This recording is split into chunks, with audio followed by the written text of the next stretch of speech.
Dopo la spolverata dei giorni scorsi, che aveva portato i primi fiocchi sopra i 1500 metri di quota, questa mattina l'altopiano dei 7 comuni si è svegliato così.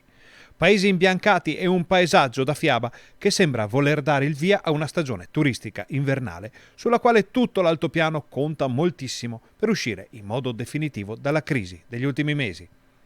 La neve è scesa nella notte fra sabato e domenica, copiosa fino a quote decisamente basse, ammantando di bianco il centro di Asiago, Gallio, Roana, Foggia e molte contrade della conca centrale.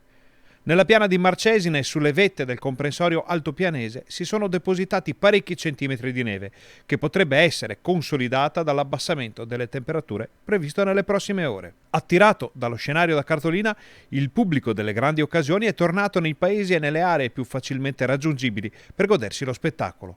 Ora tutti sperano che altre perturbazioni possano portare, assieme al mantenimento delle basse temperature, altra neve per consentire l'avvio di una stagione sciistica e per dare agli amanti degli sport invernali la possibilità di divertirsi in sicurezza fra sci di fondo, ciaspolate e passeggiate nella natura.